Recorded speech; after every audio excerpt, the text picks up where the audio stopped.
अस्सलाम वालेकुम class. Last lecture के अंदर हमने सीपीएम को डिस्कस करना स्टार्ट किया था। हमने कहा था कि क्रिटिकल पाथ मेथड हमारे पास एक तरीका है जिससे हम अपने प्रोजेक्ट की स्केजुलिंग कर सकते हैं, लेकिन उससे पहले स्केजुलिंग एस्टिमेट्स कर सकते हैं। लेकिन उससे पहले हमें एक चीज़ करनी है, दैट इज़ कि हमें पता होना चाहिए कि नेटवर्क मॉडल क्या है, उसको किस तरह से बनाया जाता है। हमने उसके दो मेथड्स देखे थे। हमने कहा था हम एडीएम और पीडीएम के साथ बना सकते हैं, और फिर हमने एडीएम के ऊपर डिस्कशन स्टार्ट की थी, और इस स्लाइड के ऊपर हमने एंड किया था जहाँ पे हमने एक नॉर्मल एडीएम ग्राफ को डिस्कस किया था, एडीएम नेटवर्क को डिस्कस किया था। आज इसके अंदर कुछ डिफरेंट सिनेरियोज को हम स्टडी करेंगे। सबसे पहले हमारे पास जो चीज़ अंडर डिस्कशन है, जो पॉइंट हम डिस्कस करेंगे कि जब हम एक नेटवर्क ग्राफ बना रहे हैं तो उसके अंदर हम लूप्स को कभी भी डिफाइन नहीं करेंगे। अगर हम लूप्स डिफाइन कर देंगे तो ये एक इनकरेक्ट सीक्वेंस डिफाइन होगा। एक एग्जांपल यहाँ पे गिवन है कि हमारे पास एक्टिविटी जो नोड 1 है वहाँ से जो एक्टिविटी परफॉर्म हो रही है दैट इज कोडिंग। जब कोडिंग कंप्लीट हो रही है तो उसके बाद अगर यहाँ पे है तो यहाँ पे बेसिकली एरर किस वजह से आ रहा है कि अब टेस्टिंग तब स्टार्ट हो पाएगी जब करेक्शन ऑफ एरर्स होगा, प्लस यहाँ पे हमारे पास कोड ऑफ प्रोग्राम होगा। तो लूप की चीज़ों को हम इस तरह से शो नहीं कर सकते। तो बेसिकली टेस्ट प्रोग्राम होगा, उसके बाद हमें प्रोग्राम को डायग्नोस्टिक्स करने पड़ेंगे, करेक्ट प्रोग्राम। तो इंस्टेड ऑफ लूप्स हम इनको एक फ्लो के अंदर शो करेंगे, एक स्ट्रेट फ्लो के अंदर हम सब चीज़ों को प्रेजेंट करेंगे, ठीक है। और अगर हमें पता है कि कितने नंबर ऑफ टाइम्स एक चीज़ को रिपीट करना है तो उतने नंबर ऑफ टाइम्स वो एक सीक्वेंस के अंदर ही आएंगे। तो ये एक पॉइंट है जो कि डिस्कस करना ज़रूरी था इन नेटवर्क ग्राफ्स के। जब आप नेटवर्क ग्राफ्स बना रहे होंगे तो उसके अंदर लूप्स नहीं होंगे, हमेशा सीक्वेंस के अंदर एक्टिविटीज़ को हम प्रेजेंट करेंगे। तो लेट्स से अगर हमें इनको प्रेजेंट करना चाहिए होगा कोड प्रोग्राम, उसके बाद टेस्ट एक्टिविटी, फिर डायग्नोस प्रोग्राम, फिर करेक्ट एरर्स, फिर करेक्ट कोड फॉर प्रोग्राम, और उसके बाद फिर टेस्टिंग एंड फिर रिलीज, अगर आप इसको शो करना चाहते हैं तो, ठीक है। तो अगर हमारे पास हमें नहीं पता कि कितने टाइम्स लूप चलेगा तो उस केस में हम फिर टाइम एस्टिमेशन नहीं कर पाएंगे। हमें प्रोसेस के अंदर डिफाइन करना पड़ेगा कि हम कितने टाइम्स टेस्टिंग या कितना टाइम कोडिंग या अपनी एक्टिविटीज को कितने टाइम्स परफॉर्म करेंगे, ताकि हम उसके लिए करेक्ट एस्टिमेट्स मेजर कर सकें। नेक्स्ट हमारे पास जो एक कंसेप्ट है कि हमारे नेटवर्क के अंदर डैंगलिंग एक्टिविटीज नहीं होनी चाहिए। कल जब हमने रूल्स को डिस्कस किया था तो रूल्स में हमने ये बात डिस्कस की थी कि आप जो अपना नेटवर्क ग्राफ बनाएंगे उसका एक ही स्टार्टिंग पॉइंट होगा, एक ही एंडिंग पॉइंट होगा। तो अगर हमारे पास कोई डैंगलिंग नेटवर्क के अंदर नोड होगी, जैसा यहाँ पे नंबर 3 एक डैंगलिंग नोड है कि इसके आगे कोई प्रोसेस नहीं आ रहा, तो आपके ग्राफ के, आपके नेटवर्क मॉडल के अंदर मल्टीपल एंड नोड्स बन जाएंगे, जो कि करेक्ट नहीं है, ठीक है। तो डैंगलिंग एक्टिविटी हमारे पास यहाँ पे उसने एग्जांपल दी हुई है कि यूजर मैनुअल की जो एक्टिविटी है that is a dangling activity, जिसकी वजह से हमारे पास अब 2 एंड पॉइंट्स है जो कि करेक्ट नहीं है इन केस ऑफ जब हम अपना नेटवर्क मॉडल बना रहे हैं। नेक्स्ट हमारे पास जो पॉइंट ऑफ डिस्कशन है वो बड़ा इंपॉर्टेंट है और लॉजिकल एक कंसेप्ट है जिसको हम डिस्कस करने वाले हैं, जो कि है डमी एक्टिविटीज के बारे में। अब लेट्स से अगर हम इस पर्टिकुलर एग्जांपल को डिस्कस करते हैं जो कि यहाँ पे मैं बता रहा है, तो ये हमें क्या बता रहा है, अगर हम इसको सिर्फ मॉडल को स्टडी करें कि जब हमारे पास हार्डवेयर स्पेसिफाई हो जाएगा और डिजाइन डेटा स्ट्रक्चर डिफाइन हो जाएंगे, तभी हम क्या कर सकते हैं, प्लेस ऑर्डर कर सकते हैं और साथ में अपने सॉफ्टवेयर का कोड स्टार्ट कर सकते हैं। लेकिन अगर हम प्लेस ऑर्डर को चेक करें तो वो सिर्फ और सिर्फ स्पेसिफाई हार्डवेयर की बेसिस पे ही वर्क करता है कि अगर हमारे पास हार्डवेयर स्पेसिफाई हो जाता है तभी हम प्लेस ऑर्डर कर सकते हैं, ठीक है। उसको डेटा स्ट्रक्चर डिजाइन की जरूरत नहीं है। तो इस केस के अंदर इन डिपेंडेंसीज को सेपरेट करने के लिए, जहां हमारे पास कोई एक्टिविटी या एक्शन नहीं है जो कि उसको मूव फॉरवर्ड करे, हम क्या करेंगे, क्योंकि यहाँ पे जो कोडिंग ऑफ सॉफ्टवेयर है उसके लिए स्पेसिफिकेशन हमें पता होगी, डिजाइन पता होगा, तभी हम कोडिंग की तरफ जा सकते हैं। तो इस केस में हम क्या कर सकते हैं, हम डमी एक्टिविटीज को इंट्रोड्यूस करवाते हैं। हमारे पास डमी एक्टिविटीज के लिए यहाँ पे उसने फिर एक्सप्लेनेशन दी हुई है कि हमारे पास इस पर्टिकुलर सिनेरियो के अंदर क्या है कि जो आपका सी है उसका प्री डिसेंडेंट कौन है, ए, और आपका डी का जो प्री डिसेंडेंट है वो ए और बी दोनों है। अगर हम इस मॉडल को देखें तो इससे हमें क्या आइडिया मिल रहा है कि सी और डी दोनों का जो प्री डिसेंडेंट है वो ए और बी है, जो कि करेक्ट नहीं है। तो इस केस में आप किस तरह से ये डिपेंडेंसी रिप्रेजेंट करेंगे, आपको एक डमी एक्टिविटी इंट्रोड्यूस करवानी पड़ेगी जो सिर्फ वो टाइम के अंदर कुछ ऐड नहीं करती डमी एक्टिविटी, लेकिन सिर्फ क्या करती है, दो पाथ्स को लिंक करती है और डिपेंडेंसी शो करती है। तो यहां से हम इस तरह से शो करेंगे कि ए हमारे पास एक्टिविटी है कि हम हार्डवेयर स्पेसिफाई कर रहे हैं, और थर्ड हमारे पास नोड की एक डमी पार्ट क्या होगा 3a, जहां से हम क्या शो करें कि यहाँ पे डिपेंडेंसी है, डिपेंडेंसी हमेशा डॉटेड लाइन के साथ शो होगी।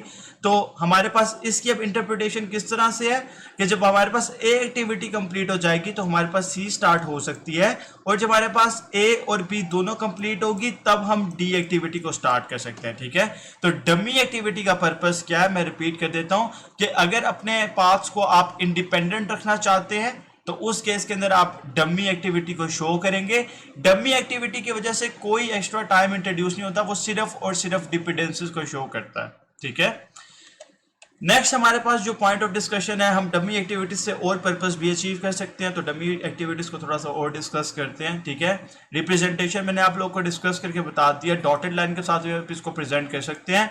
इसका जीरो ड्यूरेशन होता है और इसके अंदर कोई रिसोर्स इन्वॉल्व नहीं होता, इस चीज के लिए हम डमी एक्टिविटीज को यूज करते हैं। एक और केस वो डिस्कस करें जहां पे हम डमी एक्टिविटीज को डिस्कस कर सकते हैं, जहां पे हमारे पास सेम स्टार्ट और एंड नोड्स हैं दो एक्टिविटीज का, और अगर हम उनको डिस्टिंग्विशेबल बनाना चाहते हैं उनका एंड पॉइंट, तो उस केस पे हम डमी एक्टिविटी को शो कर सकते हैं। तो क्या वो शो कर रहा है कि 2 से 2 एक्टिविटीज निकल रही हैं जो कि 3 पे जा रही है, दोनों का शायद अपना अपना ड्यूरेशन हो सकता है। तो इस केस पे हम क्या कर सकते हैं, इनको सेपरेट रखने के लिए एक और नोड इंट्रोड्यूस करवा देते हैं जिसको हम डमी एक्टिविटी ऊपर लिखेंगे कि ये डमी एक्टिविटी है, और हम ये कहेंगे कि ए जा रहा है 4 के ऊपर और बी भी जा रहा है 4 के ऊपर, लेकिन भैया डमी एक्टिविटी आपके ग्राफ की रीडेबिलिटी इससे इनहैंस हो जाती है।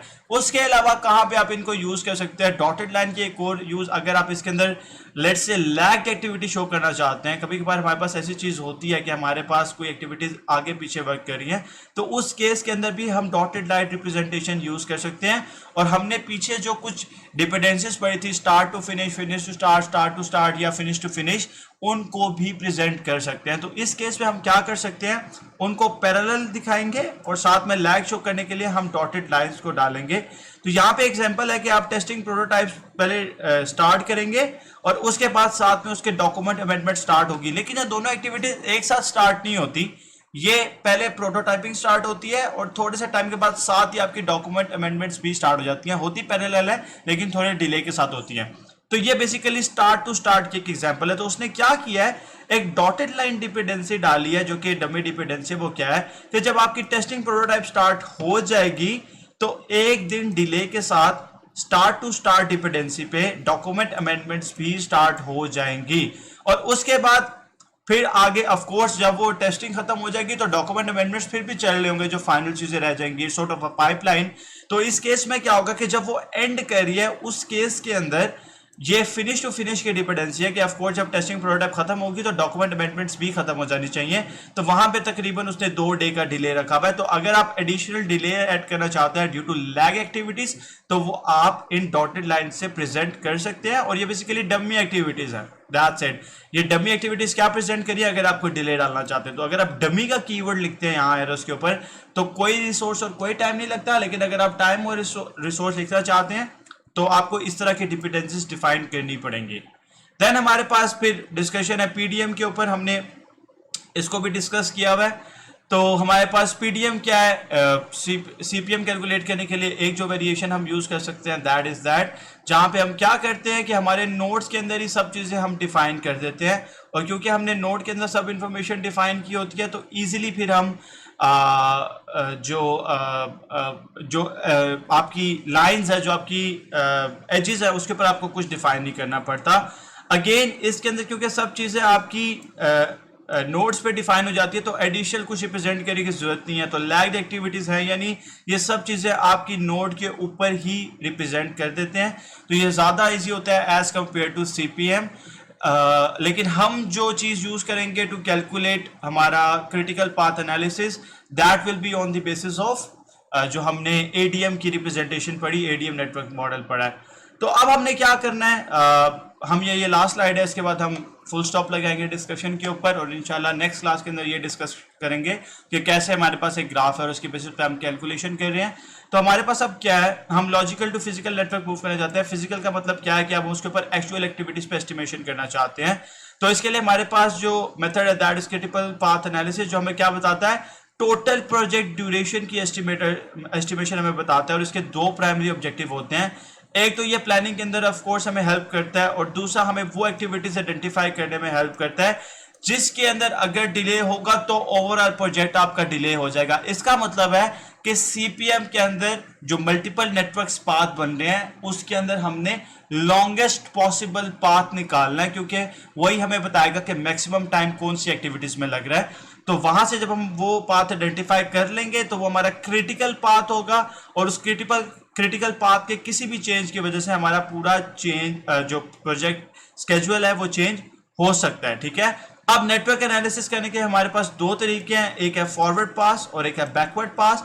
फॉरवर्ड पास पे हम क्या करते हैं, अर्लीस्ट डेट से स्टार्ट करते हैं, इसका मतलब है एक्टिविटी 0 से स्टार्ट करेंगे और उसके बाद आगे प्रोजेक्ट के एंड तक जाएंगे। जबकि बैकवर्ड पास के अंदर क्या होगा, हम लेटेस्ट डेट से स्टार्ट करेंगे और उधर से क्रिटिकल पाथ फाइंड करने की कोशिश करेंगे।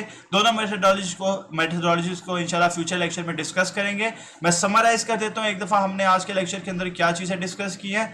सबसे पहले हमने क्या डिस्कस किया है कि हमारे पास एक स्पेशल जो रूल्स हैं कुछ के, एक तो हमारे पास जो भी हम सीपीएम बना रहे हैं एडीएम की बेसिस पे एनालिसिस के लिए, तो उसके अंदर लूप्स एग्जिस्ट नहीं करने चाहिए। That was the first point, क्योंकि लूप्स की वजह से हमारे पास कुछ ऐसे इम्पॉसिबल सीक्वेंसेस बन जाते हैं जो कि एग्जीक्यूट नहीं किए जा सकते, क्योंकि अगर हम इसको रीड करेंगे तो यहाँ पे ये रीड होगा कि टेस्टिंग के लिए इन दो एक्टिविटीज का होना जरूरी है।